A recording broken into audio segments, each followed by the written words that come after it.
Blood dripped from his knuckles onto white marble floors while Chicago's most dangerous man stared at her through shattered glass. And for the first time in his brutal life, Damien Blackwood felt something stronger than violence. Her name was Emilia Hart, and 3 minutes ago she watched him break a man's arm without hesitation. Now she stood frozen among bodies and broken bakery windows, realizing the quiet customer she'd fallen for was actually the head of America's most feared criminal empire. He confessed everything, the syndicate, the murders, the wars, then admitted the one truth that terrified him more than any enemy. I fell in love with you the moment you smiled into my car window. This is their story. A crime king, a baker, and the impossible love that turned Chicago's underworld upside down. If you're watching from anywhere in the world, hit that like button and drop your city in the comments so I can see how far this story travels. But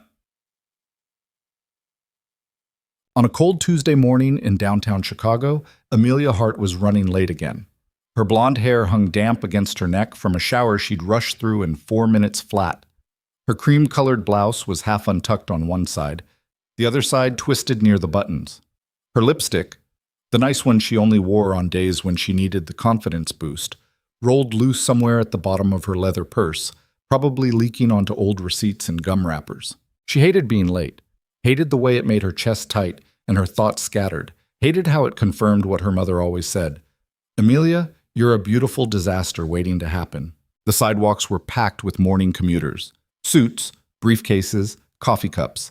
Everyone moving with the kind of cold efficiency Chicago demanded from its people.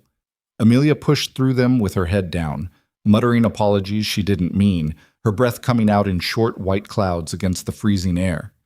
Then she saw her reflection in a storefront window and stopped dead. She looked terrible. Hair everywhere, blouse a mess. No lipstick. The bags under her eyes made her look like she'd been awake for 3 days straight, which wasn't far from the truth.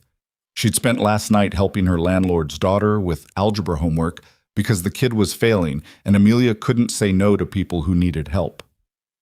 Get it together, she whispered to herself. That was when she noticed the car. A black armored Maybach sat at the curb directly in front of her, silent and imposing like something out of a mobster film. Its tinted windows reflected the city skyline with perfect clarity, dark glass so clean it worked better than any mirror Emilia owned. She glanced around. No driver. No one nearby. Just the car sitting there like an expensive statue. Emilia stepped closer and used the window as a mirror. She pulled the lipstick from her purse, applied it carefully, pressing her lips together twice to set the color. Then she smoothed her blonde curls with both hands, fixed her blouse, adjusted her collar, and smiled at her reflection. There she is, she whispered, feeling a little better, a little more like herself. What Emilia didn't know was that someone was watching. Inside the Maybach, Damien Blackwood sat in absolute silence. He'd been on his way to a meeting, the kind of meeting where men disappeared if they said the wrong thing. When his driver stopped at a red light, Damien had been reviewing financial reports on his tablet, half-focused, when movement outside the window caught his attention. A woman, blonde, fixing her appearance using his car window as a mirror. Damien should have looked away. He didn't. There was something about her smile, genuine, warm, unguarded, that hit him like a fist to the chest. She wasn't smiling for anyone else. She was smiling for herself, proud, confident, happy. Damien Blackwood hadn't seen anyone smile like that in years. He leaned forward slightly, studying her through the tinted glass. She was beautiful, yes, but that wasn't what held his attention. It was the warmth, the lightness, the complete absence of fear. His world didn't have women like that. His world had blood, deals, enemies, violence, women who smiled at him because they wanted power or money or protection, women who calculated every word they spoke in his presence. But this woman didn't know who he was. She just smiled at herself, tucked her lipstick away, and walked off down the sidewalk like she owned the morning. Damien watched until she disappeared into the crowd. Then he did something he never did. He asked his driver to follow her. "Sir?" the driver asked, confused. "Follow her," Damien repeated quietly. "Don't get close. Just tell me where she goes." The Maybach pulled smoothly into traffic. 3 blocks later, the blonde woman stopped in front of a small bakery tucked between a coffee shop and a dry cleaner. The sign above the door read, "Honey and Hearth," in faded gold letters. She unlocked the front door, slipped inside, and flipped the lights on. Through the window, Damien watched her tie an apron around her waist and start preparing the shop for opening. A baker. She was a baker. Damien sat back in his seat and stared at the bakery like it was the most dangerous place in Chicago, because for the first time in his life, he wanted something that had nothing to do with power. Makats. By noon, Damien knew everything about her. Emilia Rose Hart, 26 years old, American. Born in a small town in Indiana, moved to Chicago 3 years ago. No criminal record, no debts, no connections to his world. She worked 6 days a week at Honey and Hearth, lived in a modest apartment in Lincoln Park, and volunteered at a community center on Sundays. Completely ordinary. And that was exactly what fascinated him. Damien Blackwood had built an empire on fear. He controlled drug routes, weapons shipments, and underground gambling operations across 5 states. Politicians called him for favors. Crime families paid him tribute. His enemies ended up in rivers or abandoned warehouses with bullets in their heads.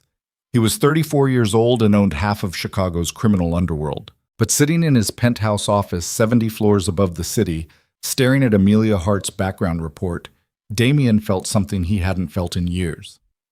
Loneliness. Not the kind of loneliness that came from being alone. Damien was surrounded by people constantly. Bodyguards, lieutenants, business associates, women who threw themselves at him for a taste of his power. No, this was the kind of loneliness that came from being seen but never known. Everyone feared him.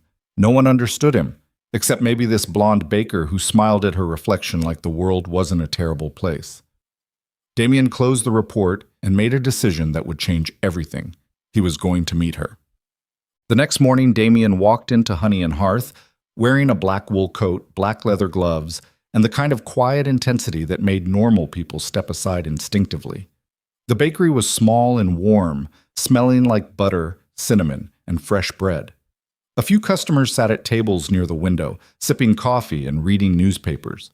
Behind the counter stood Emilia, her blonde hair pulled back in a loose ponytail, flour dusting her apron. She looked up when the door chimed. Her eyes met his. For a moment, neither of them moved. Then Emilia smiled, bright, friendly, completely unaware of who he was, and said, "Morning, what can I get you?" Damien approached the counter slowly, his hands in his coat pockets. Up close, she was even more beautiful than he remembered. Blue eyes, light freckles across her nose, a small scar near her left eyebrow that made her face interesting instead of perfect. "Coffee," he said quietly. "Black." "Straight to the point," Emilia said, already reaching for a cup. "I like it. Most people come in here and spend 5 minutes deciding between lattes and cappuccinos like it's a life or death choice." Damien almost smiled. "I don't do complicated." "Yeah, I can tell," Emilia said, pouring his coffee. "You've got that whole mysterious CEO who fires people before breakfast vibe going on." "Is that what I look like?" "Definitely. You're either a corporate shark or a spy. Maybe both." She handed him the coffee and leaned against the counter. "Let me guess. You drink black coffee because you think cream and sugar are for weak people." Damien stared at her. No one talked to him like this, ever, and he had no idea how to respond. Emilia laughed. "Relax, I'm just messing with you. You looked so serious when you walked in, I figured you could use some teasing." "I'm always serious," Damien said. "That sounds exhausting." "It is." Emilia tilted her head, studying him. "Well, mysterious coffee man, if you ever want to try something less exhausting, I make a mean cinnamon roll. Might change your life." Damien picked up his coffee and left a $20 bill on the counter. "Keep the change," he said, then walked out. Behind him, Emilia stared at the 20 and muttered, "What the hell?" Damien came back the next day, and the day after that, and the day after that. Every morning, same time, same order. Black coffee.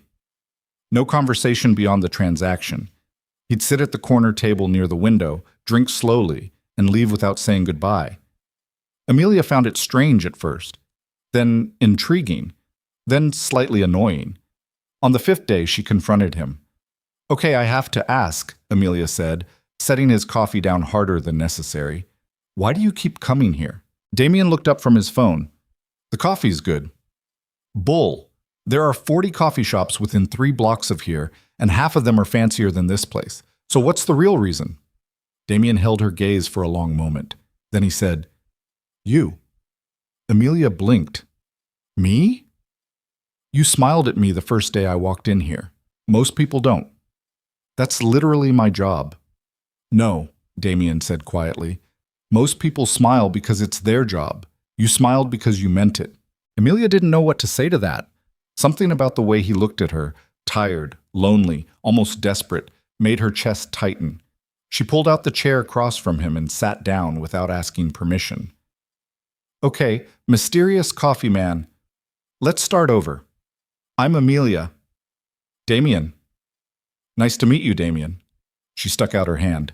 He stared at it like she'd just offered him a live grenade. Then slowly, he shook it. His hand was warm, strong, scarred across the knuckles. So, Emilia said, pulling her hand back, what do you do that makes you so serious all the time? I run a business. What kind of business? Import and export. Emilia raised an eyebrow. That's the vaguest answer I've ever heard. You definitely sound like a spy now. Damien almost smiled. I'm not a spy. Corporate shark? Something like that. Emilia leaned back in her chair, studying him. You know what I think? I think you're lonely. Damien's expression didn't change, but something flickered in his eyes. Everyone's lonely, he said. Yeah, but most people try to fix it. You just sit here every morning drinking bad coffee and looking like you're about to fire someone. The coffee's not bad. It's mediocre at best, and you know it. This time, Damien did smile. Just barely, just enough for Emilia to notice. And in that moment, something shifted between them. Over the next 3 weeks, Damien kept coming back. But now he talked to her. Not about his real life, never about that, but about small things.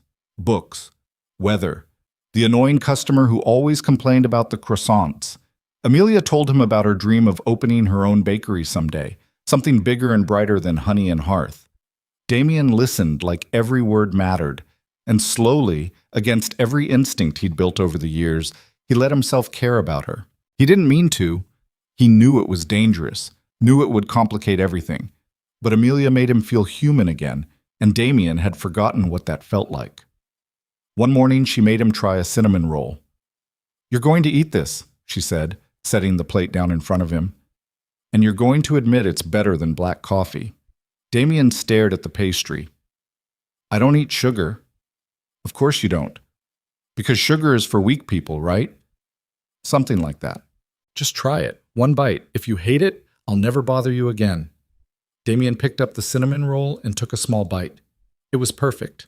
Warm, sweet, soft. Emilia grinned. I knew it. You like it. It's acceptable, Damien said. You're lying. I can see it in your face. Damien set the roll down and looked at her seriously. Why do you care if I like your food? Emilia's smile faded slightly. Because you look like someone who doesn't let himself enjoy anything. And I think that's sad. No one had ever said anything like that to him before. Damien stared at her for a long moment, then stood up and dropped another 20 on the table.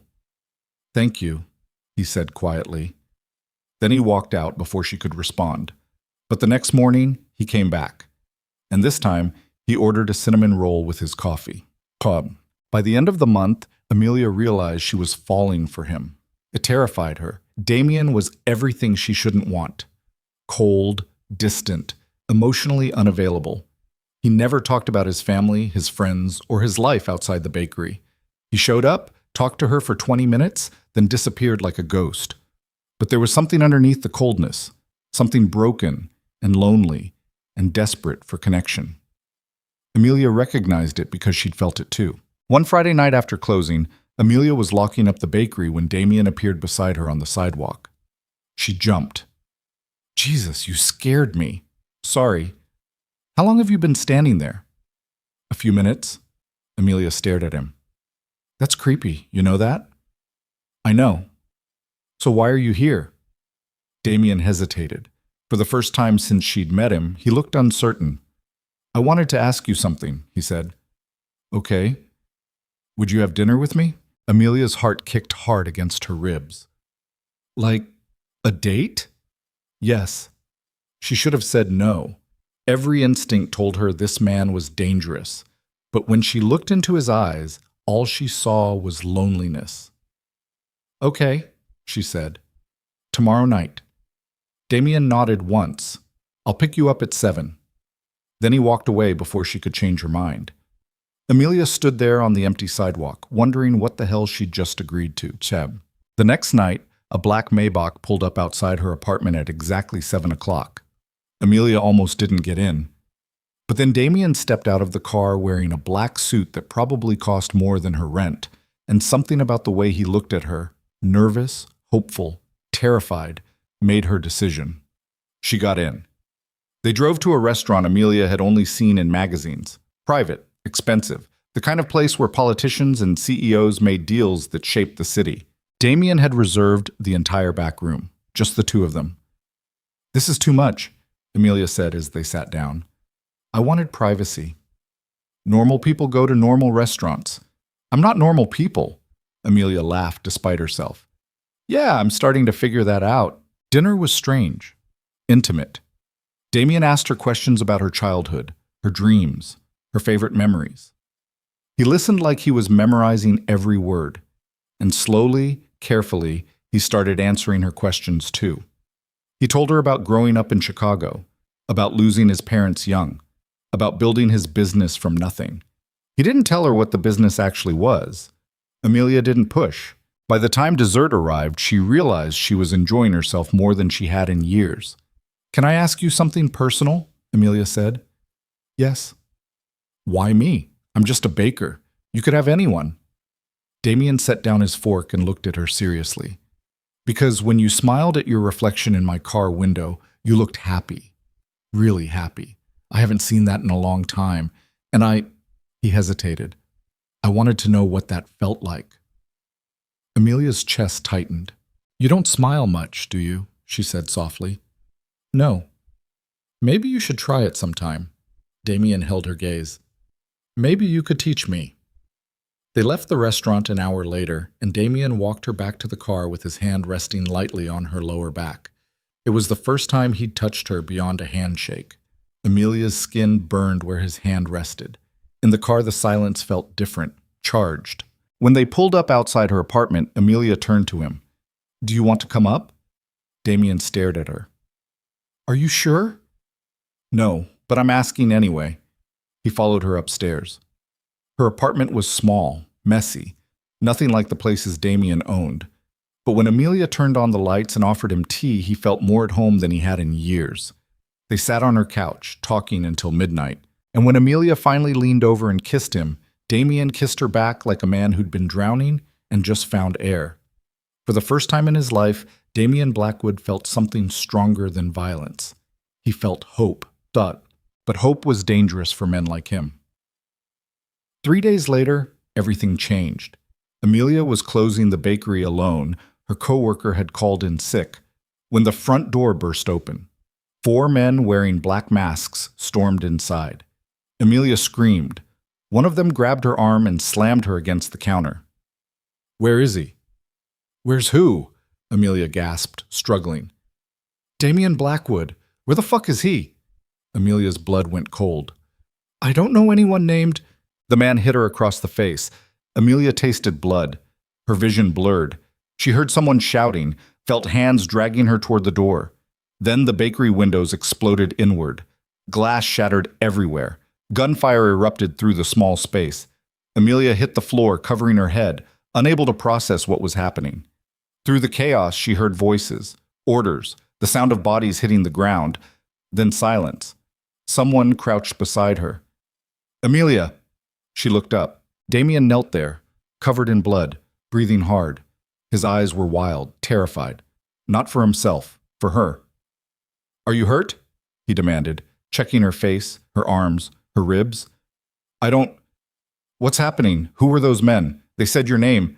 Damien pulled her to her feet and wrapped his coat around her shoulders. Behind him, Emilia saw bodies on the floor. His men standing guard. Broken glass everywhere. We need to leave, Damien said. Right now. I'm not going anywhere until you tell me what the hell is going on. Damien stared at her, and for the first time she saw real fear in his eyes. I'm not who you think I am, he said quietly. Then who are you? The head of the Blackwood syndicate, one of the most powerful crime families in America. Emilia stopped breathing. Damien kept talking, his voice steady but raw. I run drugs, weapons, money. I control half the criminal operations in this city. People fear me. People die because of me. I've killed men with my own hands. I'm everything you should be terrified of. Emilia stepped back. You lied to me. Yes. This whole time, yes. Why? Damien's jaw tightened. Because the moment you smiled at your reflection in my car window, I fell in love with you, and I wanted one thing in my life that wasn't soaked in blood. Emilia stared at him, her mind spinning. This man, the quiet coffee drinker, the lonely businessman, the person she'd kissed 3 nights ago, was a crime lord, a killer, a monster. And he loved her. Before she could respond, Damien's phone buzzed. He answered it, listened for 3 seconds, then his entire expression changed. Get her out of here, he said to one of his men. Now. What's happening? Emilia demanded. Damien looked at her with something close to desperation. War, he said. Then the second wave of gunfire started outside. Gunfire erupted through the street outside Honey and Hearth like thunder tearing through a cemetery. Emilia's ears rang. Her hands shook so violently she couldn't feel her fingers. Damien grabbed her arm and pulled her behind the counter as bullets punched through the front windows, ripping apart everything they touched. Wood splintered. Glass exploded. The espresso machine burst open, spraying hot water and steam across the floor. Stay down, Damien ordered, his voice cutting through the chaos like a blade. Emilia couldn't breathe, couldn't think. 3 minutes ago, she'd been locking up her bakery. Now she was crouched behind a counter while men with guns tried to kill each other in the middle of downtown Chicago. One of Damien's men, tall, bald, built like a tank, fired back through the broken windows with cold precision. Shell casings hit the floor beside Emilia's feet, still hot, rolling across the tile. How many? Damien shouted. 8 outside, maybe more in vehicles. Damien cursed under his breath, then looked at Emilia. His face was hard, controlled, but his eyes betrayed him. He was terrified. Not of the bullets, not of the men trying to kill him, of losing her. Listen to me, Damien said, gripping her shoulders. Marcus is going to get you out through the back. He'll take you to a safe location. You'll be protected, I promise. What about you? Emilia's voice cracked. I'll handle this. You mean you'll kill them? Damien didn't deny it. Yes. Emilia stared at him, at this man she'd kissed 3 nights ago. This man who drank black coffee and listened to her talk about cinnamon rolls like they were the most important thing in the world. This stranger. This killer. I don't know you, she whispered. Something broke in Damien's expression. I know. More gunfire. Closer now. The bald man, Marcus, grabbed Emilia's arm. We need to move. Now. Damien released her and stood up, pulling a gun from inside his coat with the kind of ease that came from years of practice. He didn't look at her again. Marcus dragged Emilia toward the back door. Behind her, she heard Damien's voice, cold and lethal. Kill anyone who follows her. Then the door slammed shut, and Emilia was running through an alley she'd walked past 1,000 times. Only now, it felt like a war zone. Marcus shoved her into the back seat of a black SUV parked 2 blocks away. The engine was already running. The windows were tinted so dark Emilia couldn't see outside. Where are we going? She demanded. Marcus didn't answer. He just drove. Fast. Emilia pressed her hands against her face and tried not to scream. The safe house was a penthouse in the financial district, 70th floor. Floor-to-ceiling windows overlooking the city, leather furniture, marble counters, the kind of place that cost more per month than Emilia made in a year. Marcus led her inside and locked the door behind them. You'll stay here until Mr. Blackwood gives the all clear, he said. How long will that take? As long as it takes. That's not an answer. Marcus looked at her with the kind of patience you'd give a child asking stupid questions. You're safe here. That's all you need to know. Emilia wanted to argue, wanted to scream, wanted to run out the door and pretend tonight never happened. Instead, she walked to the window and stared down at the city lights below. Somewhere down there, Damien was fighting a war. Because of her. He arrived 3 hours later. The door opened and Damien walked in covered in blood. His suit jacket was gone. His white shirt was torn at the shoulder. His knuckles were split open and bruised purple. But he was alive. Emilia stood up from the couch, her heart hammering. "Are you hurt?" "No." "Whose blood is that?" "Not mine." He said it like it didn't matter. Like wearing another man's blood was just part of the job. Emilia's stomach twisted. "Did you kill them?" Damien stopped in the middle of the room and looked at her directly. "Yes." No hesitation, no remorse, just the truth. Emilia wrapped her arms around herself. "How many?" "Does it matter?" "Yes." Damien's jaw tightened. 4. 4 people are dead because of me. 4 people are dead because they tried to kill you. That's not the same thing. In my world, it is. Emilia laughed bitterly. Your world. Your world just destroyed my entire life. Damien flinched like she'd slapped him. The silence between them felt like broken glass. Finally, Damien spoke, his voice quieter now. "I know you're scared. I know you hate me right now. But you need to understand something. The people who attacked tonight weren't random. They knew exactly where to find you. They knew you mattered to me." "How?" "Because I've been careless. I let myself care about you, and in my world, caring about someone is the same as painting a target on their back." Emilia stared at him. "So what now? I hide here forever? Until I figure out who sent them and make sure it doesn't happen again. And then what? I go back to my normal life and pretend you're not a crime lord?" Damien didn't answer. Emilia shook her head, exhausted. "I need to think. Alone." Damien nodded once and left the room without another word. When the door closed behind him, Emilia collapsed onto the couch and let herself cry for the first time all night. She woke up the next morning to the smell of coffee. For a moment, she forgot where she was. Then reality crashed back in. The gunfight, the blood, Damien's confession, and her chest tightened all over again. Emilia walked into the kitchen and found Damien standing by the counter pouring coffee into 2 mugs. He'd showered, changed into clean clothes, but the bruises on his knuckles were still dark and angry. "You didn't sleep," Emilia said. "No." "Why not?" "Because I needed to make sure you were safe." He handed her a mug. Black coffee. The way he drank it. Emilia took it without thinking, then realized what she was holding. "You remember how I take my coffee. I remember everything about you." Something about the way he said it, quiet, raw, almost broken, made Emilia's anger waver. She sat down at the counter.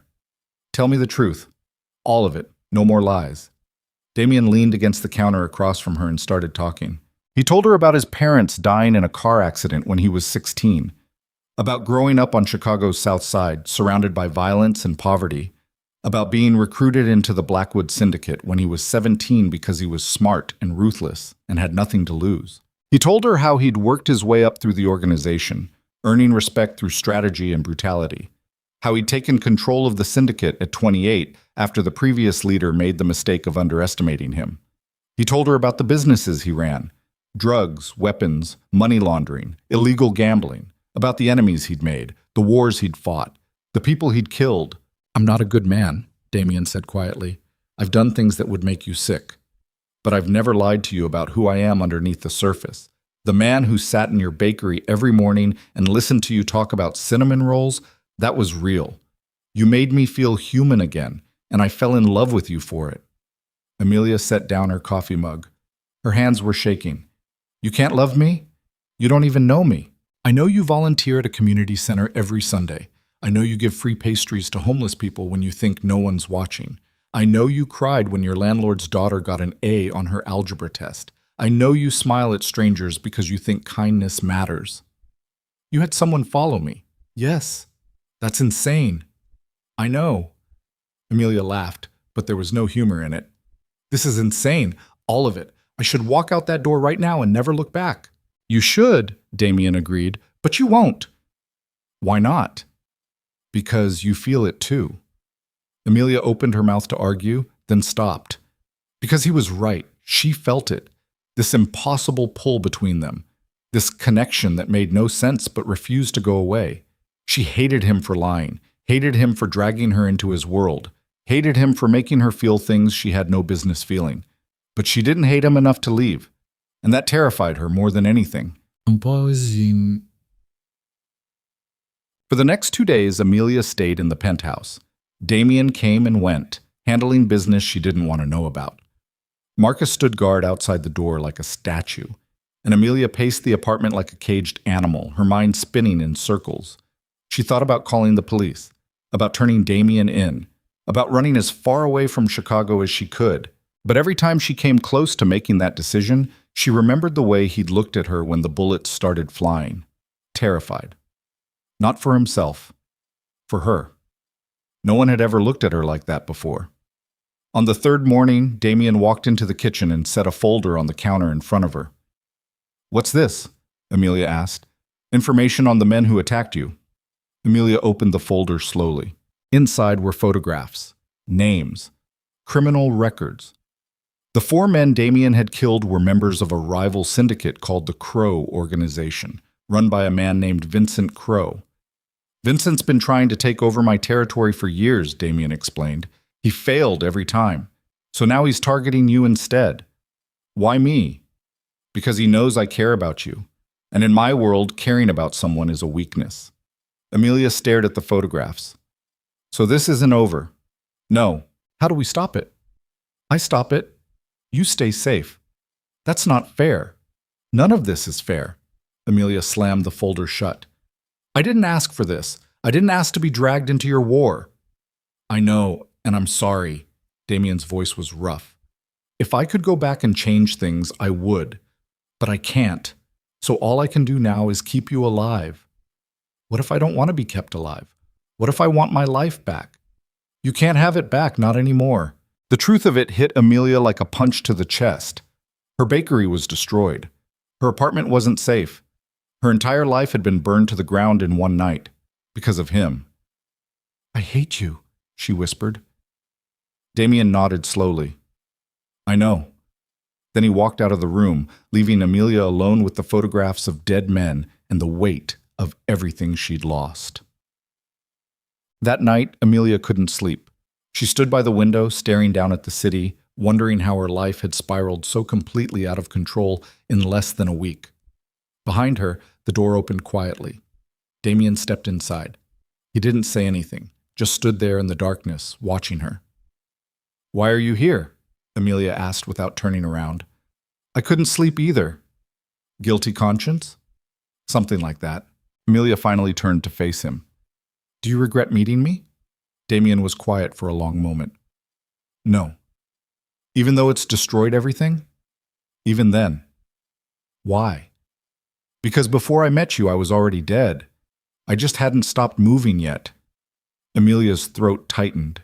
She wanted to stay angry, wanted to hold on to her hatred because it was easier than admitting the truth. But standing there in the darkness, looking at this broken, dangerous man who'd killed 4 people to keep her safe, Emilia realized something terrifying. She was falling in love with him, not despite what he was, but because underneath the violence and the blood, she saw the same loneliness she felt every time she woke up alone in her apartment. "This is insane," Emilia whispered. "I know. I should hate you. You should. But I don't." Damien crossed the room slowly, stopping just a few feet away from her.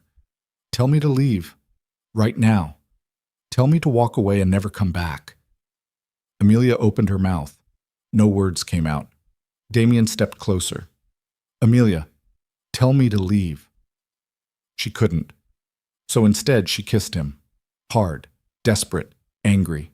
Damien kissed her back like a man drowning, his hands sliding into her hair, pulling her closer. Emilia tasted coffee on his lips and something darker, violence maybe, or grief. She didn't care. She kissed him harder, her fingers digging into his shoulders, trying to pull him close enough to stop the ache in her chest. When they finally broke apart, both of them were breathing hard. "This doesn't change anything," Emilia said. "I know. I'm still angry. I know. But I'm not leaving." Damien rested his forehead against hers. You should. Too late. For the first time in days, Damien almost smiled. Basham. The next morning, everything changed again.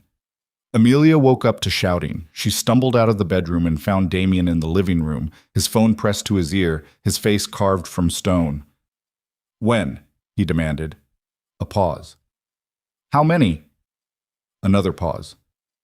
I'm on my way. He hung up and looked at Emilia. I have to leave.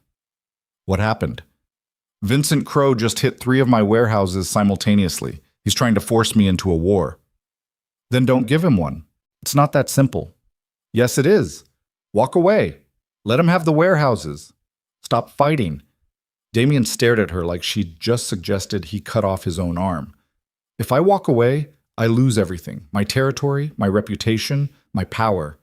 And the second I look weak, every enemy I've ever made will come for me, including Vincent. So what's the alternative? You kill each other until there's no one left? If that's what it takes. Emilia felt something inside her crack. You told me you fell in love with me, but you're choosing this. You're choosing violence. I'm choosing to keep you alive. By becoming the monster everyone thinks you are? Damien's jaw tightened. I am the monster everyone thinks I am. I always have been. You just didn't want to see it. The words hit Emilia like a slap. Damien grabbed his coat and headed for the door. Wait, Emilia said. He stopped, but didn't turn around.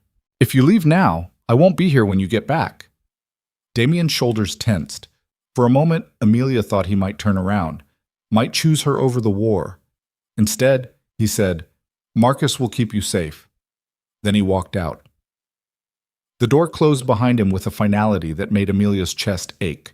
She stood there in the middle of the penthouse, alone, realizing she'd just lost the only person who'd made her feel seen in years. And the worst part was, she still loved him. Marcus tried to stop her. You can't leave, he said, blocking the door. Watch me. Mr. Blackwood gave explicit orders. I don't work for Mr. Blackwood. Get out of my way. Marcus didn't move. It's not safe out there. I don't care. He'll kill me if anything happens to you. Then you better follow me. Emilia pushed past him and walked out into the hallway. Marcus cursed under his breath and followed. 30 minutes later, Emilia stood outside the ruins of Honey and Hearth. The bakery was destroyed. Windows shattered, bullet holes in the walls. Yellow police tape stretched across the front door. A sign posted by the city declared the building condemned. Everything she'd worked for, gone. Emilia felt tears burning behind her eyes, but she refused to let them fall. We should go, Marcus said quietly. This location isn't secure. Just give me a minute. Marcus scanned the street, his hand resting on the gun hidden beneath his jacket. Emilia stepped closer to the broken windows and stared inside at the wreckage. This was supposed to be her dream, her escape, her proof that she could build something beautiful in a city that chewed people up and spit them out. Now it was just another casualty of Damien's war. Behind her, Marcus suddenly went rigid. We need to leave. Now. Why? Because we're being watched. Emilia turned around. Across the street, a black sedan sat idling at the curb. Tinted windows, engine running, no license plates. Marcus grabbed her arm. Move. They made it 3 steps before the sedan's doors opened. 4 men stepped out. Marcus shoved Emilia behind him and pulled his gun. Get back inside the building. What's happening? Now. But before Emilia could move, one of the men raised his hand. He was holding a phone, and on the screen was a photograph of Emilia and Damien, together, kissing. The man smiled. Vincent Crow sends his regards. Then everything went black. Emilia woke up in darkness. Her head throbbed, her wrists burned. When she tried to move, she realized her hands were tied behind her back, secured to a metal chair. Panic hit her like ice water. She blinked hard, trying to adjust to the darkness. Slowly, shapes emerged from the shadows. Concrete walls. A single bulb hanging from the ceiling. Industrial shelving units stacked with boxes. A warehouse. Footsteps echoed across the concrete floor. A man stepped into the light. He was tall, lean, mid-40s, with graying hair and cold blue eyes. He wore an expensive suit and smiled like he was meeting an old friend. "Emilia Hart," he said warmly. "I've heard so much about you." Emilia's throat was dry. "Who are you?" "Vincent Crowe. I'm sure Damien's mentioned me." Fear clawed at Emilia's chest. "What do you want?" "Simple. I want Damien Blackwood to suffer." Vincent pulled up a chair and sat down across from her. "For years I've tried to take his territory, his businesses, his power, and every single time he's beaten me. Do you know why?" Emilia didn't answer. "Because Damien doesn't care about anything. He has no weaknesses, no attachments, no one he loves." Vincent leaned forward. "Until now." "He'll kill you," Emilia whispered. "Oh, I'm counting on it. In fact, I've already called him, told him exactly where you are. He's on his way right now." Vincent smiled. "And when he gets here, he's going to have to make a choice. His empire, or you." "He'll choose his empire." "Will he?" Emilia wanted to say yes, wanted to believe Damien would choose power over her, but she couldn't, because deep down she knew the truth. Damien would burn his entire world to the ground to save her, and Vincent Crowe knew it too. "You see," Vincent continued, "the moment Damien trades his empire for you, every syndicate in America will know he's weak, and weak men don't survive in our world. He'll lose everything, his territory, his reputation, his life." "So you win either way," Emilia said bitterly. "Exactly." Vincent stood up and walked toward the door. "I'll leave you to think about that, about how your relationship with Damien Blackwood just destroyed everything he's ever built." Then he left her alone in the darkness. Emilia sat there, her wrists bleeding against the rope, her mind racing. This was her fault. If she'd never smiled at her reflection in Damien's car window, if she'd never talked to him in the bakery, if she'd never fallen for him, none of this would have happened.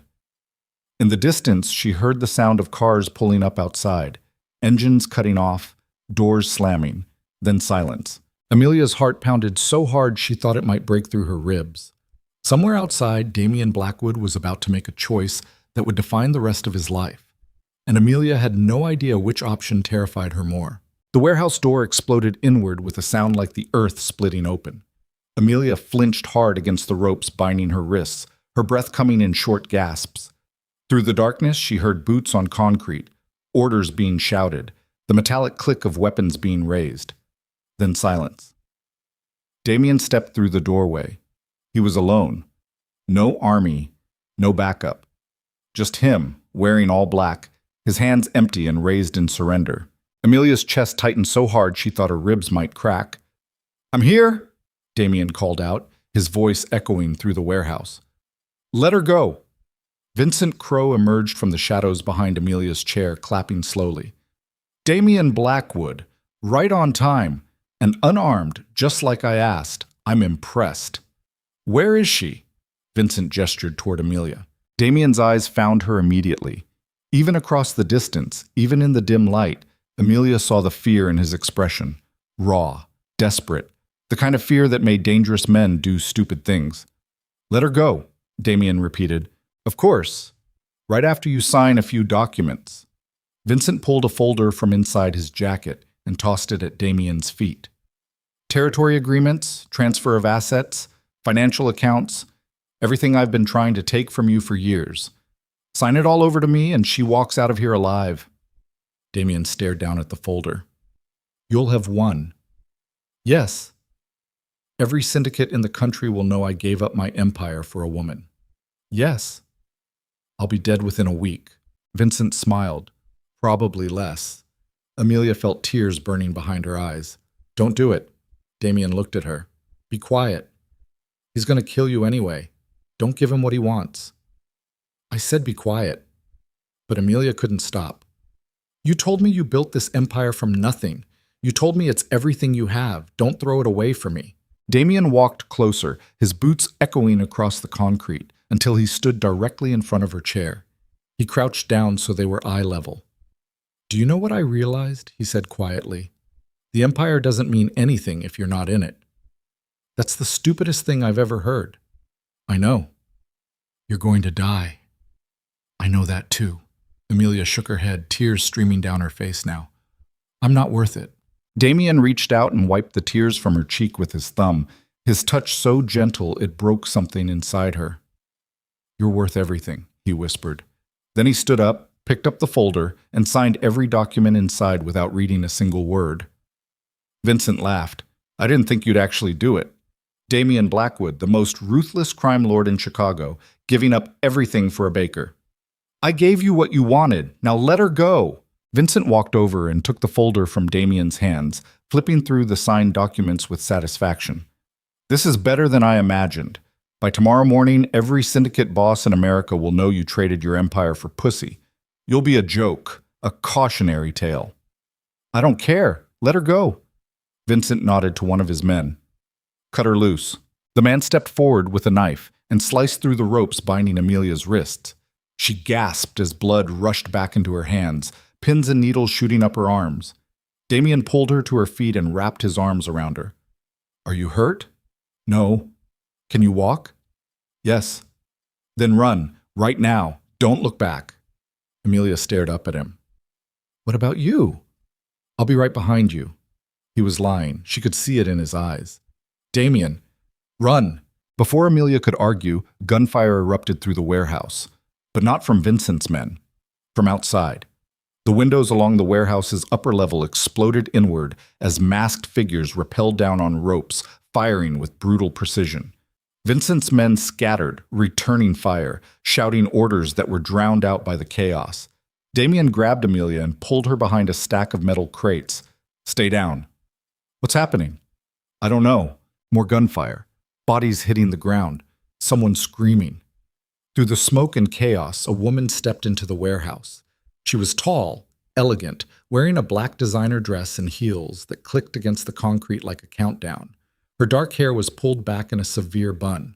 Her lips were painted blood red. She walked through the gunfire like she was walking through a garden party. Vincent turned toward her, his face going pale. Victoria? The woman smiled. Hello, Vincent. Emilia looked at Damien.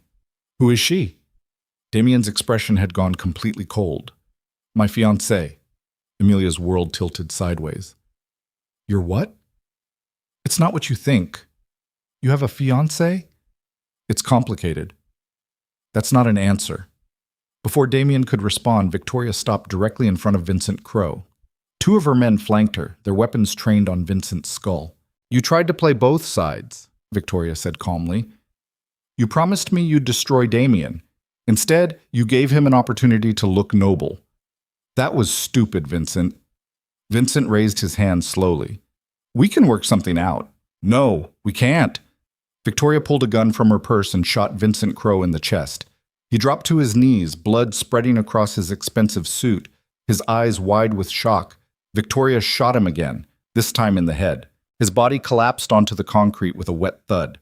Emilia felt bile rising in her throat. Victoria turned toward Damien, her expression unreadable. Hello, darling. We need to talk. Damien stepped in front of Emilia protectively. This isn't what it looks like. Really? Because it looks like you traded your entire empire for some blonde girl you've known for a month. Victoria tilted her head, studying Emilia like she was a piece of furniture. She's pretty, I'll give you that, but pretty doesn't build dynasties, Damien. I never agreed to marry you. Your father agreed 20 years ago. That's binding enough. My father's been dead for 18 years, and yet the agreement still stands. Victoria walked closer, her heels clicking ominously. The Sterling family and the Blackwood family were supposed to unite. That was the deal. I've been waiting since I was 16 for you to honor it. I don't love you. Love has nothing to do with marriage. Not in our world. Victoria glanced at Emilia again. You should know that by now. Emilia felt her stomach drop. You knew about this? Damien didn't answer. You knew, Emilia repeated, her voice breaking. You knew you were promised to someone else, and you pursued me anyway. It's not that simple. Yes, it is. You lied to me. Again. I didn't lie. I just didn't tell you. That's the same thing. Victoria laughed softly. I like her. She has spirit. Unfortunately, she also has a death sentence. She raised her gun and pointed it directly at Emilia's chest. Nothing personal, sweetheart, but you're a complication I don't need. Damien moved so fast Emilia barely saw it. He stepped between Victoria and Emilia, his body acting as a human shield. If you want to shoot her, you'll have to go through me first. Victoria's smile faded. Don't be dramatic. I'm not being dramatic. I'm telling you the truth. You pull that trigger, and I'll kill you before your body hits the ground. You'd choose her over your family legacy? Yes. Over your empire? I already did. Victoria stared at him for a long moment. Then slowly she lowered the gun. You're serious? Yes. You really do love her? Yes. Victoria's expression twisted into something ugly. Then you're weaker than I thought. She turned to one of her men. Kill them both. The man raised his weapon. Damien lunged forward, disarming him in 2 brutal moves. The gun clattered to the ground. Damien caught it mid-fall, spun, and fired 3 shots in rapid succession. Victoria's men dropped, but more flooded in from the exits. 8, 10, 12, too many. Damien grabbed Emilia's hand and ran. They crashed through a side door into a narrow hallway. Behind them, footsteps pounded against concrete. Shouts echoed through the building. Gunfire erupted again, bullets punching holes through the metal walls around them. Damien shoved Emilia through another door into what looked like an old office. He slammed it shut and dragged a filing cabinet in front of it. That won't hold them long, Emilia gasped, her lungs burning. I know. What do we do? Damien looked around the room. 1 window, barred, no other exits. They were trapped. I'm sorry, Damien said quietly. Emilia stared at him. For what? For all of it. For dragging you into this. For lying about Victoria. For being exactly the monster you said I was. You're not a monster. Yes, I am. Then what does that make me? Because I'm still here. I'm still choosing you. Damien pulled her close and kissed her hard, desperate, like it might be the last time. When they broke apart, the door shuddered as something heavy slammed against it from the other side. I need you to promise me something, Damien said. What? If I don't make it out of here, you run, you disappear, you change your name and move somewhere they'll never find you. I'm not leaving you. Emilia, I said I'm not leaving you. The door burst open. Victoria stepped through, surrounded by armed men. Her dress was still perfect, her lipstick still flawless, but her eyes were cold enough to freeze blood. This is embarrassing, she said. I gave you a chance to walk away with dignity, Damien, but you chose the girl, so now I have to kill you both. You'll start a war, Damien said. My lieutenants won't let this go.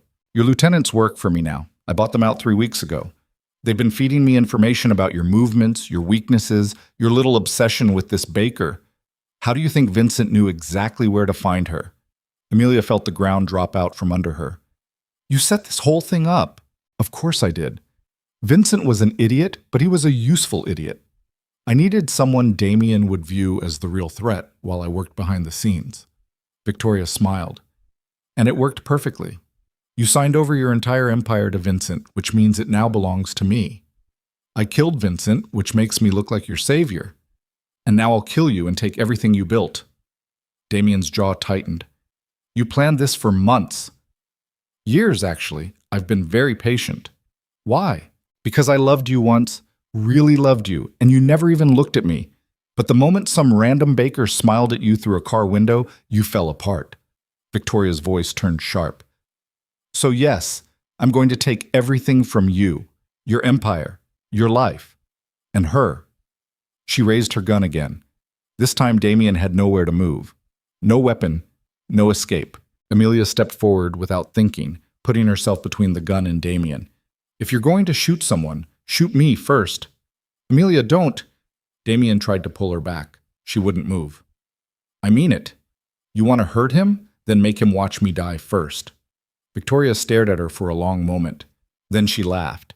You really do love him. How pathetic. She pulled the trigger. The gunshot echoed through the small room like thunder. Emilia felt the impact before she felt the pain. Her legs gave out. She collapsed to the floor, gasping, her hands pressing against her stomach where blood was already soaking through her shirt. Damien caught her before she hit the ground. No, no, no, no, no. I'm okay, Emilia whispered, even though she wasn't. Stay with me. Please stay with me. I'm sorry. You have nothing to be sorry for. I should have run when you told me to. Don't talk, save your strength. But Emilia could already feel herself slipping away. Her vision blurred, her breathing slowed. The pain faded into something cold and distant. The last thing she saw before darkness took her was Damien's face, twisted with grief and rage as he screamed her name.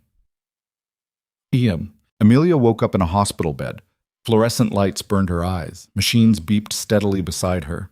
Her stomach ached like someone had driven a knife through it. She tried to sit up and immediately regretted it. Pain shot through her abdomen, sharp and brutal. Don't move. Emilia turned her head.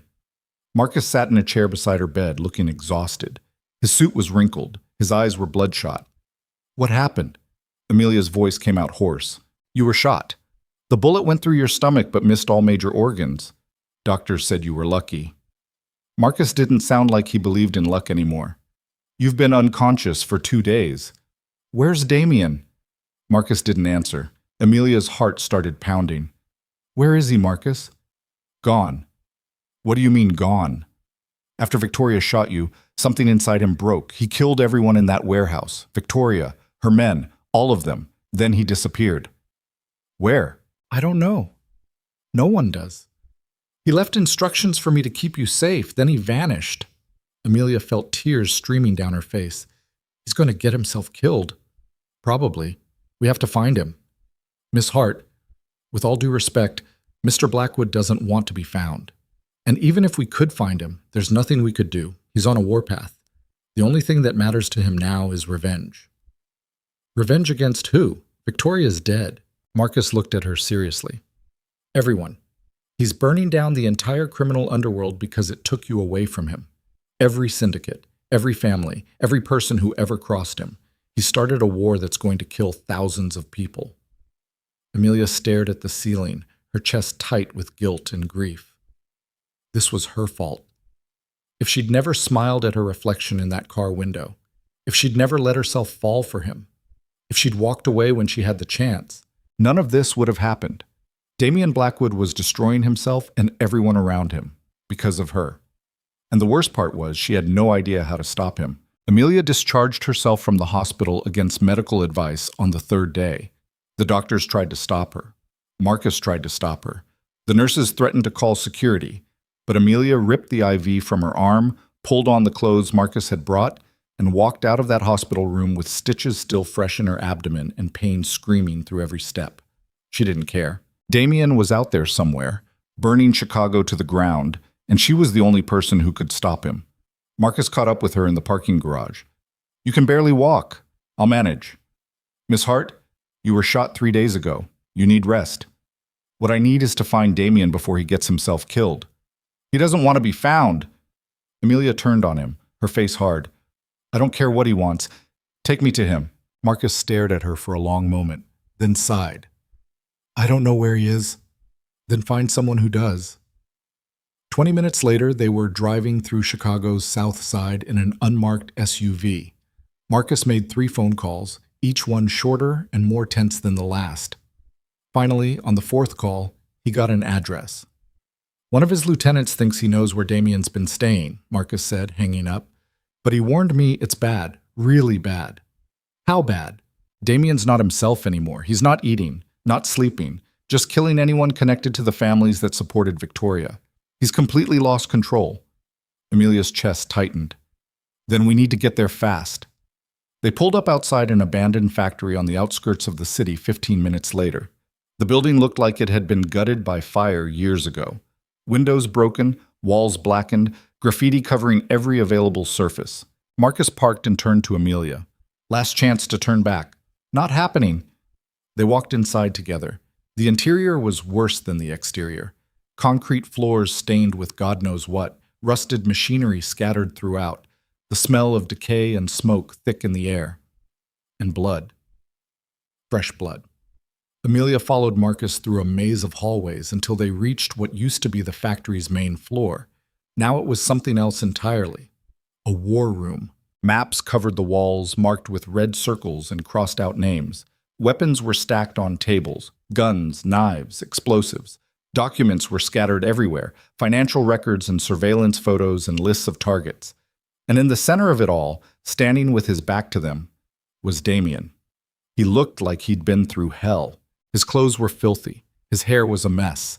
Dried blood covered his hands and forearms. He was staring at a map of Chicago, his shoulders tense, his breathing uneven. "Damien," Emilia said softly. He didn't turn around. "You shouldn't be here. Neither should you. Leave, Emilia." "No." Finally, he turned to face her. Emilia's breath caught in her throat. He looked destroyed. His eyes were hollow. His face was gaunt. The man who used to sit in her bakery drinking black coffee and almost smiling was gone. In his place was someone unrecognizable, someone broken. "You were shot," Damien said, his voice rough. "You should be in a hospital. You should be too." "I'm fine." "You're not fine. You look like you haven't slept in days." "I haven't." "Damien, I said leave." His voice turned sharp, dangerous. "I don't want you here." "Too bad." "I'm not leaving." Damien's jaw tightened. He looked at Marcus. "Get her out of here." Marcus didn't move. "With all due respect, sir, I think she's the only person who can help you right now. I don't need help. I need revenge." "Revenge against who?" Emilia stepped closer, ignoring the pain in her stomach. "Victoria's dead. Vincent's dead. You've already killed everyone involved." "Not everyone." Damien turned back to the map and pointed at several red circles. "The Sterling family supported Victoria. So did the Russo family and the Chen syndicate. They all knew what she was planning, and they let it happen, so now they pay." "By dying?" "Yes. That's insane. That's justice." "No," Emilia said firmly. "That's suicide. You kill 3 entire crime families and every organization in the country will come for you. You'll be dead within a week." Damien shrugged. "Then I'll be dead." The casual way he said it made Emilia's blood run cold. She walked up to him and grabbed his arm, forcing him to look at her. "You don't get to do this. You don't get to destroy yourself because you feel guilty." "Guilty?" Damien laughed bitterly. "I don't feel guilty. I feel nothing. You almost died because of me. You were shot because I was too weak to let you go. So now I'm fixing it." "By starting a war?" "By ending one. You can't kill everyone who's ever hurt you, Damien. That's not how this works." "Then how does it work?" He pulled away from her, his voice rising. "Tell me, Emilia, how do I fix this? How do I make up for the fact that loving you almost got you killed?" "You don't. You just live with it." "I can't." "Yes, you can." "No." Damien's voice cracked. "You don't understand. When Victoria shot you, something inside me died. I watched you collapse. I watched the blood pour out of you. And in that moment, I realized I'd rather burn the entire world to the ground than watch you die." Emilia felt tears streaming down her face. "So you're going to get yourself killed instead? That's your solution? It's the only one I have." "That's bullshit, and you know it." Damien stared at her, his chest heaving. "What do you want from me?" "I want you to choose life. I want you to choose us." "There is no us. There can't be." "Why not?" "Because everyone I love ends up hurt. My parents died because of this world. You were shot because of this world. I'm poison, Emilia. I destroy everything I touch." Emilia stepped forward until they were inches apart. "Then destroy me, because I'm not leaving. I'm not walking away. I'm staying right here until you stop punishing yourself for things you can't control." "You don't know what you're asking." "Yes, I do. I'm asking you to be human again." For a long moment, Damien just stared at her. Then he collapsed. Not physically, but emotionally. All the rage and grief and exhaustion that had been holding him together for the past 3 days finally gave out, and he sank to his knees on the concrete floor like a marionette with cut strings. Emilia knelt beside him, ignoring the screaming pain in her abdomen, and wrapped her arms around him. Damien buried his face against her shoulder and broke. He didn't cry. Men like Damien didn't cry. But his entire body shook with the weight of everything he'd been carrying, and Emilia held him through it, her fingers tangled in his hair, whispering that it was okay, that she was alive, that they would figure this out together. Behind them, Marcus quietly left the room, giving them privacy. When Damien finally pulled back, his eyes were red. "I can't lose you." "You won't." "You can't promise that." "No." but I can promise I'll fight like hell to stay alive. And I need you to promise the same thing." Damien looked at her for a long moment, then nodded slowly. "Okay. Okay. Okay." Emilia helped him to his feet. "So what now? We can't just pretend the last 3 days didn't happen. You've made enemies, real ones." "I know." "So what's the plan?" Damien looked at the maps on the wall, his expression hardening. "We finish this, but we do it smart." "What does that mean?" "It means no more killing unless absolutely necessary. It means using strategy instead of violence. It means becoming the man you thought I could be instead of the monster everyone expects." Emilia felt hope flicker in her chest for the first time in days. "You think you can do that?" "I don't know, but I'm going to try." The next 48 hours were a blur. Damien called in every favor he'd earned over the years. He reached out to neutral crime families and offered them deals. He exposed Victoria's betrayal to the organizations she'd manipulated, proving he wasn't the weak link she'd claimed he was. Most importantly, he contacted the Sterling family directly. Victoria's father, Richard Sterling, was a 70-year-old man who'd spent the last decade building legitimate businesses on top of his criminal empire. He was ruthless, but pragmatic. And when Damien presented him with evidence that Victoria had murdered Vincent Crowe and attempted to steal the Blackwood empire, Richard listened. They met in a neutral location, a private dining room in one of Chicago's oldest restaurants. No weapons, no bodyguards, just two men sitting across a table discussing the future. Emilia insisted on coming. Damien tried to talk her out of it, but she refused. "If we're doing this together, then we're doing this together. I'm not sitting on the sidelines anymore." So she sat beside Damien at the table, her stomach still healing, her hands folded in her lap, while Richard Sterling studied them both with cold blue eyes. "You killed my daughter," Richard said flatly. "Yes," Damien replied without hesitation. "She shot the woman I love. She betrayed me. She murdered Vincent Crowe in cold blood. I did what had to be done." Victoria was reckless, emotional. She let jealousy cloud her judgment. Richard leaned back in his chair. "I warned her about you, told her you were too dangerous to manipulate. She didn't listen." "I'm sorry for your loss," Emilia said quietly. Richard looked at her, surprised. "You're apologizing? For what?" "For being the reason she died. If Damien hadn't fallen in love with me, none of this would have happened." "That's not true," Damien said sharply. "Isn't it?" Richard waved a hand dismissively. "Love, hate, jealousy. These are all weaknesses in our world. My daughter died because she let her feelings control her actions. That's not your fault, Miss Hart. It's hers." He turned back to Damien. "The question is, what happens now? You've made enemies. The families who supported Victoria want your head. I can't stop them all." "I'm not asking you to stop them," Damien said. "I'm asking you to help me negotiate peace." "Why would I do that?" "Because a war benefits no one.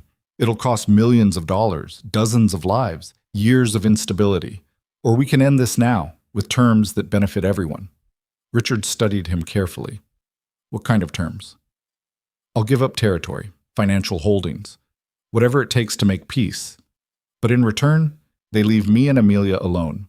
No retaliation, no revenge. We walk away from this life, and they never come after us again." Richard was quiet for a long moment. "You'd give up your empire? For her?" "Yes." "Even knowing you'll be seen as weak?" "I don't care how I'm seen. I care about keeping her alive." Richard looked at Emilia. "You must be extraordinary." Emilia shook her head. "I'm not. I'm just a baker who fell in love with the wrong man." "Or the right one," Richard said thoughtfully. He stood up and extended his hand to Damien. "I'll arrange the meeting. You'll present your terms to the families. If they accept, you walk away. If they don't," he shrugged, "then you'll die fighting. Either way, this ends." Damien shook his hand. "Thank you." "Don't thank me yet. You're about to walk into a room full of people who want you dead. The only reason they'll listen is because I'm vouching for you. If you make me look like a fool, I'll kill you myself." "Understood." Richard left the restaurant without another word. Emilia turned to Damien. "Are you sure about this?" "No, but it's the only way forward that doesn't end with both of us dead." The meeting was scheduled for the following night. Location: a private estate outside the city, owned by the Chen syndicate. Neutral ground, no weapons allowed. Representatives from every major crime family in Chicago would be there. It was essentially a trial. Damien spent the day preparing. He worked with Marcus and his remaining loyal lieutenants, putting together a proposal that would satisfy the families without destroying everything he'd built. Emilia watched him work, her stomach still aching, her mind racing. This was it, the moment that would decide everything. If the families accepted Damien's terms, they could leave, start over, build a life that didn't involve blood and violence and constant fear. If the families rejected the terms, they'd both be dead by morning. That night, Emilia put on a simple black dress Marcus had brought for her. She looked at herself in the mirror and barely recognized the woman staring back. 3 weeks ago, she'd been a baker. Now she was walking into a meeting with Chicago's most dangerous criminals, trying to negotiate peace. Her life had become completely insane. Damien appeared in the doorway behind her, wearing a black suit, his hair combed back, his expression unreadable. "You don't have to come," he said. "Yes, I do. Emilia, we're in this together, remember? You don't get to protect me from this part." Damien walked over and stood behind her, meeting her eyes in the mirror.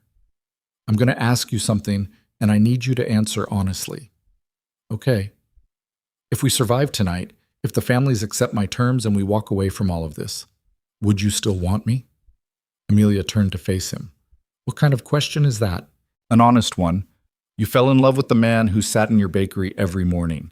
But that man was a lie. The real me is standing right here. The killer, the crime lord, the person who's destroyed lives. If we survive tonight, you'll be stuck with that version forever. So I need to know. Would you still want me?" Emilia reached up and touched his face. "The man in my bakery wasn't a lie. He was just one part of you. The violent part, the dangerous part. That's real too. But so is the lonely part. The broken part. The part that fell in love with me because I smiled at my reflection." She smiled sadly. "You're not a monster, Damien. You're just a man who's lived in a monster's world for too long. And yes, I still want you. All of you." Damien pulled her close and kissed her, gentle, desperate, like he was trying to memorize the feeling in case it was the last time.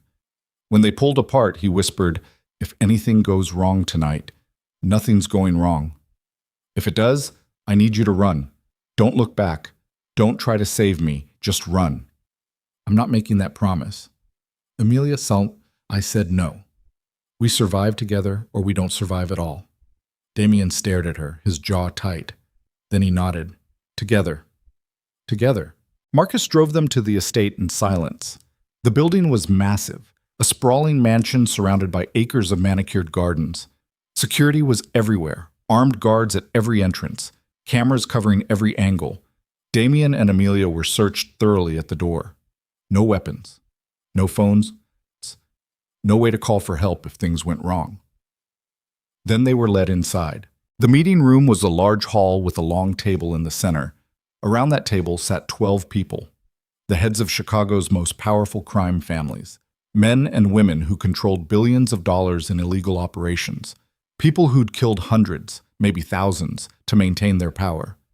And they were all staring at Damien and Emilia like predators watching prey. Richard Sterling sat at the head of the table. "Sit." Damien and Emilia took the 2 empty chairs at the opposite end. Richard stood up. "We're here tonight because Damien Blackwood has requested terms. He wants to walk away from this life. In exchange, he's offering territory, assets, and financial holdings to be divided among the families present. The question is simple. Do we accept his terms, or do we reject them and eliminate him?" A woman at the table, Liu Chen, head of the Chen syndicate, spoke first. "Why should we let him walk away? He killed Victoria Sterling. He destroyed Vincent Crow's organization. He's made himself a liability." "He killed Victoria because she tried to murder him," Richard said calmly. "She was acting outside the bounds of our agreements. Her death is regrettable, but justified." "And what about the baker?" Liu gestured toward Emilia. "She's a civilian, a witness. She knows too much." Damien's voice turned cold. "Touch her, and I'll kill everyone in this room." Silence. Liu raised an eyebrow. "Is that a threat?" "It's a promise. You're unarmed. I don't need a weapon to kill you." The tension in the room was suffocating. Emilia felt her heart pounding so hard she thought it might burst through her ribs. Richard Sterling cleared his throat. Let's focus on the terms. Damien is offering 40% of his territory and 30% of his financial holdings. That's a significant concession. A man named Dmitry Volkov leaned forward. And what's to stop him from rebuilding once he walks away? What's to stop him from coming back in 5 years and trying to reclaim what he's given up? Me, Emilia said suddenly. Everyone turned to look at her. Emilia stood up, her legs shaking but her voice steady. I'm the reason he's walking away. I'm the reason he's willing to give up everything. As long as I'm alive, he won't come back, because the only thing he cares about more than power is keeping me safe. Liu Chen studied her carefully. You're very brave, or very stupid. Probably both, Emilia admitted, but it's the truth. Damien Blackwood spent his entire life building an empire, and he's willing to give it all up for me. That should tell you something. It tells us he's weak, Dmitry said. No, Emilia countered. It tells you he's human, and maybe that's exactly what this world needs. Someone who remembers what it's like to care about something other than money and power. The room fell silent. Finally, Richard Sterling stood up. I'm calling for a vote. All in favor of accepting Damien's terms and allowing him to walk away peacefully, raise your hand. One hand went up, then another, then 3 more. Emilia held her breath. 6 hands. 7. 8. 9 votes in favor. 3 votes against. The majority had spoken. Richard nodded. The terms are accepted. Damien Blackwood, you are hereby released from all obligations to the families present. You will transfer the agreed-upon assets within 48 hours. In return, no one at this table will pursue retaliation against you or Emilia Hart. This agreement is binding. Damien stood up slowly, like he couldn't quite believe it was over. Thank you. Don't thank me, Richard said. Thank her. She's the only reason you're walking out of here alive.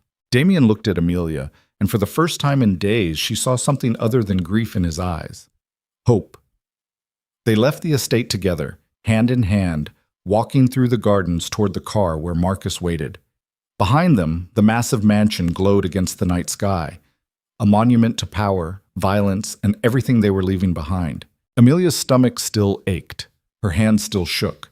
But for the first time since Damien walked into her bakery wearing black gloves and carrying loneliness like armor, she felt something close to peace. They climbed into the SUV. Marcus started the engine. And as they drove away from the estate, away from the families, away from the life that had nearly destroyed them both, Damien turned to Emilia and said the words she'd been waiting to hear. It's over. Emilia nodded, tears streaming down her face. It's over. But deep down, she knew the hard part was just beginning. Because walking away from violence was one thing. Learning to live without it was something else entirely. The first 3 weeks were the hardest. Damien and Emilia left Chicago the same night the families accepted his terms. Marcus drove them to a private airfield where a plane was waiting, fueled and ready. No destination announced. No trail left behind. They just disappeared into the night sky, while the city they'd both loved and feared glowed below them like dying embers. They landed in a small coastal town in Northern California 24 hours later. Population 4,000. 1 main street, 3 restaurants. A harbor filled with fishing boats. The kind of place where everyone knew everyone, and strangers were noticed immediately. Exactly the kind of place where no one would think to look for Chicago's former crime king. Damien rented a small house overlooking the ocean using cash and a fake name, 2 bedrooms, a kitchen that smelled like salt water and old wood, windows that rattled when the wind picked up. It was nothing like his penthouse, nothing like the empire he'd controlled. And that was the point. For the first week, neither of them knew what to do with themselves. Damien woke up every morning at 5, his body still programmed for a life that no longer existed. He'd stand by the window staring at the ocean, his hands twitching like they were reaching for a gun that wasn't there. Emilia would find him like that sometimes, silent and tense, looking like a man who'd forgotten how to be still.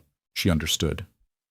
Her own nights were filled with nightmares, gunfire, blood, Victoria's cold smile before she pulled the trigger.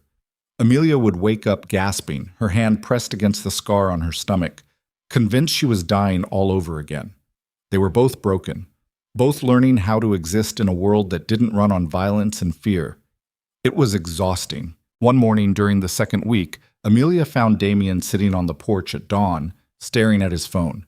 He'd been scrolling through news articles about Chicago. 3 crime families had already started fighting over the territory he'd given up. 2 people were dead. More would follow. "You can't fix it," Emilia said quietly, sitting beside him. "I know. Then stop reading about it." "I can't." Emilia took the phone from his hands and turned it off. "Yes, you can. That life is over. We left, remember?" "I remember." Damien's voice was hollow. "But I also remember building that empire from nothing. Losing it feels like losing a part of myself." "Maybe that's not a bad thing." Damien looked at her sharply. "What's that supposed to mean?" "I mean, maybe the part of you that built an empire on blood and fear needed to die. Maybe that's the only way you survived this." "You don't understand." "Yes, I do." Emilia's voice turned hard. "You think you're the only one who lost everything? My bakery is gone. My apartment is gone. My entire life in Chicago is gone. I left behind friends, routines, a future I'd been working toward for years.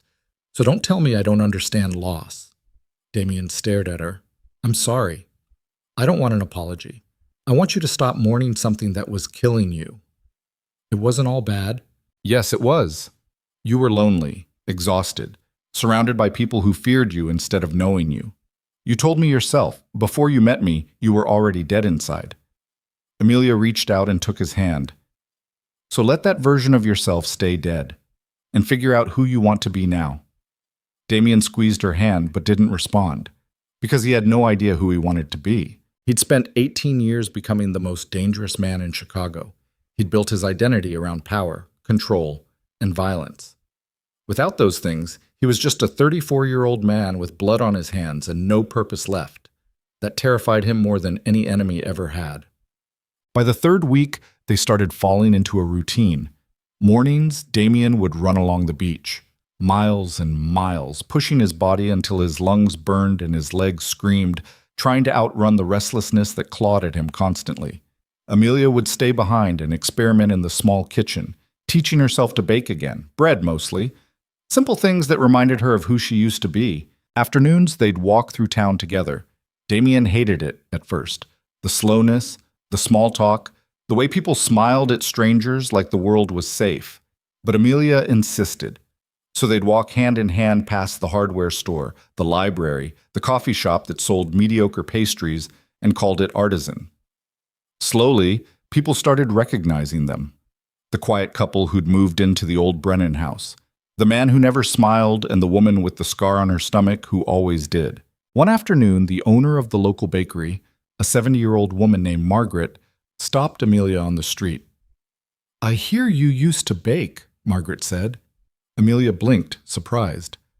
"How did you—" "Small town. People talk. I also hear you're looking for work." "I wasn't, actually." "Well, you should be. My assistant just quit to move to Portland, and I need help with the morning rush. Pay's not great, but the work's honest." Margaret studied her carefully. "You look like someone who needs honest work right about now." Emilia glanced at Damien. He nodded slightly, giving her permission she didn't need. "Okay," Emilia said. "When do I start?" "Tomorrow, 5 a.m. Don't be late." Emilia started working at Margaret's bakery the next morning. It was strange at first, going back to kneading dough, measuring flour, greeting customers who had no idea who she was or where she'd come from. But slowly, the work started to feel like breathing again. Natural, familiar, safe. Damien would show up every morning at 6:30, order black coffee, and sit in the corner booth reading the newspaper. Just like he used to do at Honey and Hearth.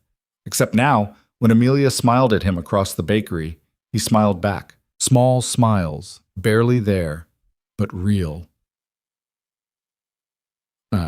1 month after they arrived, Damien finally broke. It happened on a Wednesday night. Emilia came home from the bakery to find him sitting on the living room floor surrounded by documents, financial records, transfer agreements, liquidation papers, everything he'd signed away when he left Chicago. "What are you doing?" Emilia asked carefully. "Calculating how much I lost." "Why?" "Because I need to know." "No, you don't." Damien looked up at her, his eyes dark. "I gave up 40% of my territory, 30% of my assets, $20 million in liquid accounts. I spent 18 years building that empire, and I signed it away in one night. To save our lives. I know. Then why does it matter how much you lost? Because I don't know who I am without it. Damien's voice cracked. I've been Damien Blackwood, crime lord, since I was 17 years old. That's all I know how to be. And now it's gone, and I'm just nothing. Emilia sat down beside him on the floor. You're not nothing. Yes, I am. You're the man I fell in love with. That man was a lie. No. Emilia grabbed his face and forced him to look at her. That man was real.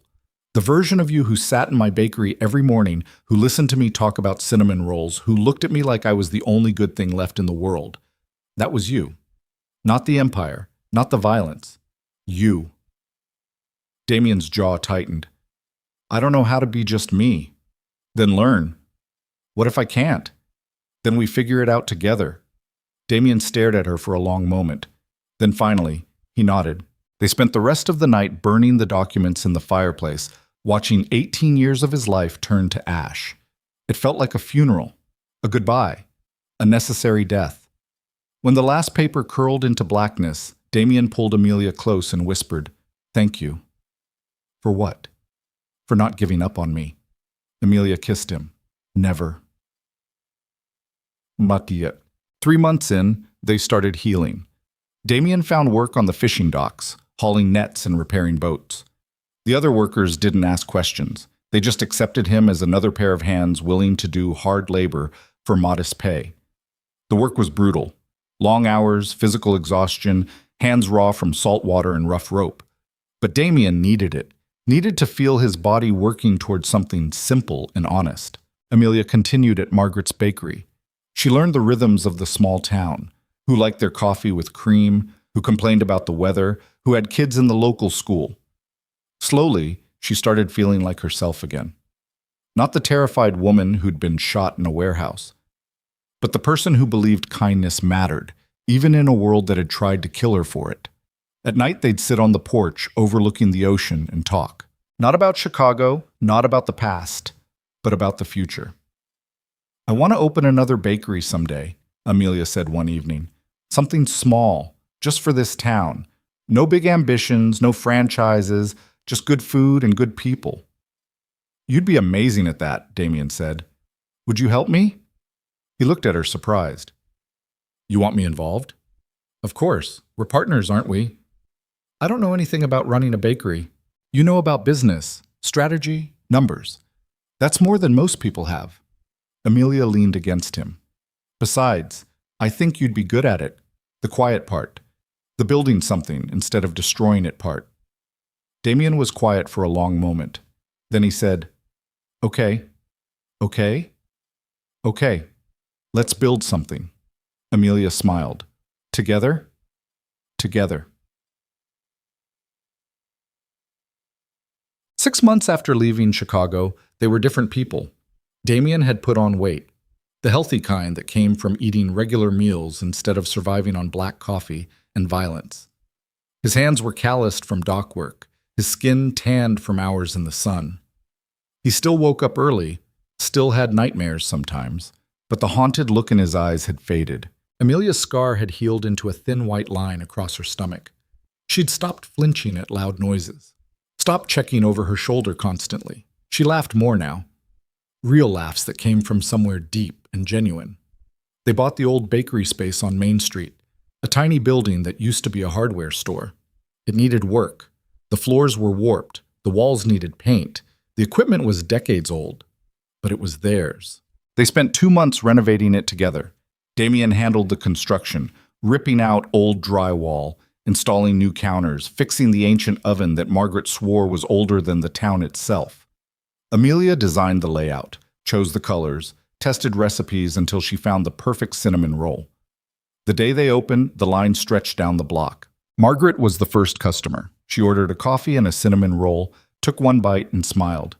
You're going to put me out of business. Never, Emilia said, grinning. This town needs both of us. Damien stood behind the counter wearing a black apron, looking uncomfortable but trying. When the first customer asked if he was the owner, he hesitated, then said, Co-owner, it's her bakery. I just help. Emilia corrected him immediately. It's our bakery. Damien looked at her. Something passed between them, a shared understanding of how far they'd come, how much they'd survived, how unlikely their happiness was. Then he smiled, a real smile, the kind Emilia had been teaching him for 6 months. Our bakery, he repeated. 1 year after leaving Chicago, Damien proposed. He did it early one morning before the bakery opened, when they were alone in the kitchen prepping for the day. No fancy dinner, no elaborate plan, just Damien pulling a simple gold band from his pocket and setting it on the counter beside the flower. I don't have a speech prepared, he said. I'm not good at words, but I know I want to spend the rest of my life with you, building things instead of destroying them, choosing peace instead of violence, being the man you see when you look at me instead of the monster I used to be. Emilia stared at the ring, tears streaming down her face. You were never a monster. I was, but you loved me anyway. I love you because underneath all the violence, you were just lonely, and so was I. Damien picked up the ring and held it out. Marry me. It wasn't a question. It was a plea, a hope, a promise that they could build something permanent out of the wreckage of their past. Emilia took the ring and slid it onto her finger. Yes. They got married 3 months later in a small ceremony on the beach. 20 guests, no press, no bodyguards, just the people from town who'd become their friends, Margaret crying in the front row, and Marcus standing beside Damien as his best man. Marcus had visited twice since they'd left Chicago. Both times he'd brought news about the families, the wars, the power struggles. Damien always listened politely, then changed the subject. He didn't ask questions, didn't offer advice. That world was dead to him now. At the wedding, Marcus pulled Damien aside. You look happy. I am. Good. You deserve it. Do I? Marcus smiled. Yeah, you do. After the ceremony, Damien and Emilia walked along the beach alone, hand in hand, waves crashing against their feet. I never thought I'd have this, Damien said quietly. What? Peace. A normal life. Someone who loves me for who I am instead of what I can give them. Emilia squeezed his hand. You almost didn't. We almost died for this. I know. Was it worth it? Damien stopped walking and turned to face her.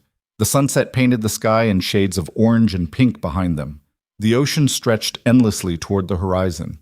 And standing there in his suit with sand in his shoes and his wife beside him, Damien Blackwood finally understood what happiness felt like. Yes, he said. It was worth everything. 2 years after leaving Chicago, they had their first real test. A man walked into the bakery one Tuesday morning, mid-50s, expensive suit, cold eyes. He ordered a coffee and sat in the corner booth, watching Damien work behind the counter. Emilia noticed him first. Do you know him? Damien glanced over and went very still. Yes. Who is he? Thomas Brennan. He runs operations for the Russo family out of New York. Emilia's stomach dropped. What's he doing here? I don't know, but we're about to find out. Thomas waited until the morning rush died down, then approached the counter. Damien Blackwood, long time. Thomas. Nice place you've got here. Quiet. Peaceful. Not what I expected from Chicago's former king. I'm not that person anymore. So I've heard. Everyone has. You gave it all up for love. Some people think it's romantic. Others think it's pathetic. Damien's jaw tightened. What do you want? Nothing. I'm just passing through. Thought I'd check in. Make sure the rumors were true. Thomas glanced at Emilia. You must be the baker. The woman worth $20 million and 40% of Chicago's criminal territory. I'm his wife, Emilia said firmly. Of course. My apologies. Thomas turned back to Damien. I won't take up more of your time. I just wanted to see for myself if it was real, if Damien Blackwood really traded everything for a simple life. It's real. And you're happy? Yes. Thomas studied him for a long moment. Then he smiled. Good. The world needs more stories like yours, proof that men like us can change. He pulled out a business card and set it on the counter. If you ever need anything, protection, resources, an old favor called in, you call me. You earned that much." Then he left. Emilia stared at the business card. "Are we safe?" "Yes." Thomas showing up was a message. "The families know where we are, but they're leaving us alone. We kept our end of the deal. They're keeping theirs." "You're sure?" Damien pulled her close. "I'm sure. It's over. We're free." And finally, after 2 years of looking over their shoulders, they believed it. 5 years after leaving Chicago, their bakery had become the heart of the town. They'd expanded twice, hired 3 employees, built a reputation for the best cinnamon rolls on the entire coast. People drove hours just to taste Emilia's pastries and meet the quiet couple who ran the place with genuine warmth. Damien had changed completely. He smiled now, laughed even. He knew every regular customer by name, remembered their orders, asked about their families. The violence that once defined him had been buried so deep that sometimes even Emilia forgot it had ever existed. But she never forgot what it took to get here. One evening after closing, they sat on the porch of their house overlooking the ocean. Emilia was pregnant, 6 months along, carrying a daughter they'd already named Hope. "Do you ever regret it?" Emilia asked quietly. "Regret what?" "Leaving, giving up everything, choosing this life instead of that one." Damien was quiet for a long moment. "Sometimes I think about it. Wonder what would have happened if I'd stayed, if I'd kept fighting instead of walking away." He reached over and placed his hand on Emilia's stomach, feeling their daughter kick. "But then I remember what I would have lost, and I know I made the right choice. Even though it cost you everything?" "It didn't cost me everything. It gave me everything." Damien looked at her seriously. "Before I met you, I had power, money, fear. But I didn't have a life. I was just surviving. Now I'm living, and that's worth more than any empire." Emilia felt tears streaming down her face. "I love you." "I love you too." They sat in silence, watching the sun set over the ocean, their hands intertwined, their daughter growing between them. And for the first time in 5 years, Emilia truly believed they were going to be okay. 10 years after leaving Chicago, Damien Blackwood stood behind the counter of Hart and Blackwood Bakery and watched his daughter serve her first customer. Hope was 9 years old, blonde like her mother, with her father's serious eyes and her mother's warm smile. She handed an elderly woman a cinnamon roll and change with practiced efficiency, then waved goodbye as the customer left. "Did I do it right?" Hope asked, turning to her father. "Perfect," Damien said, pride evident in his voice. Emilia emerged from the kitchen carrying a tray of fresh bread. "Your daughter just made her first sale. We should celebrate." "She's our daughter," Damien corrected. "She gets the work ethic from you, the charm from me." "Fair enough." They closed the bakery early that day and took Hope to the beach. She ran ahead of them, chasing waves and collecting shells, her laughter carrying on the wind. Damien and Emilia walked slowly behind her, hand in hand, gray starting to show in Damien's hair, laugh lines forming around Emilia's eyes. "Do you think we should tell her?" Emilia asked quietly. "About Chicago. About who you used to be." "Someday, when she's old enough to understand." "What will you say?" Damien thought about it. "The truth. That I was a bad man who did terrible things. But I met a woman who smiled at her reflection and she made me want to be better. So I became better. That's a good story. It's our story." They reached the water's edge. Hope ran back to them, her hands full of shells, her face bright with joy. "Look what I found," she shouted. Damien crouched down to examine her collection. "These are beautiful, just like you." Hope beamed, then ran off to find more treasures. Emilia watched her go, then looked at Damien. "We did it. We actually built a life." "We did." "Was it worth it? All the pain, the fear, almost dying." Damien stood up and pulled Emilia close, his arms wrapping around her like armor against a world that had tried to destroy them both.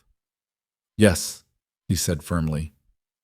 Every single moment was worth it. And standing there on the beach with his wife in his arms and his daughter's laughter echoing across the waves, Damien Blackwood finally understood something he'd spent his entire life searching for. Redemption wasn't about erasing the past. It was about building a future so beautiful that the past couldn't touch it anymore. He'd been Chicago's most dangerous man. A killer, a crime lord, a monster who'd destroyed lives without hesitation. But now he was something better. A husband, a father, a baker. A man who'd learned that love was stronger than violence, that peace was harder than war, and that sometimes the bravest thing you could do was walk away from everything you knew and choose to become someone new. Emilia leaned into him, her head resting against his chest, her hand finding his. "I'm glad you smiled at your reflection that day," Damien whispered. Emilia smiled against his shirt. "I'm glad you were watching." And as the sun set over the Pacific Ocean, painting the sky in shades of gold and crimson, Damien Blackwood closed his eyes and felt something he'd never thought possible. Complete and total peace. The kind of peace that came from knowing you'd survive the fire and come out the other side still human. The kind of peace that came from choosing love when the entire world demanded violence. The kind of peace that only existed when you finally stopped running from who you were and started building who you wanted to become. Behind them, Hope called out that she'd found a perfect shell. Damien opened his eyes and smiled. Then he took his wife's hand, walked toward his daughter, and stepped fully into the life he'd traded an empire to build. A life where cinnamon rolls mattered more than territory, where morning sunlight was more valuable than blood money, where a woman's smile was worth more than the entire criminal underworld. It wasn't the life Damien Blackwood had planned. It was better. And standing there on that beach with his family, with the ocean stretching endlessly before him and the past finally buried behind him, Damien understood the truth that had saved his life. Sometimes love didn't arrive quietly. Sometimes it crashed into your world wearing determination and kindness, looking at you like you were worth saving even when you'd stopped believing you deserved it. And sometimes, if you were brave enough and broken enough and desperate enough to change, love gave you a second chance. Damien Blackwood had taken that chance, and it had given him everything.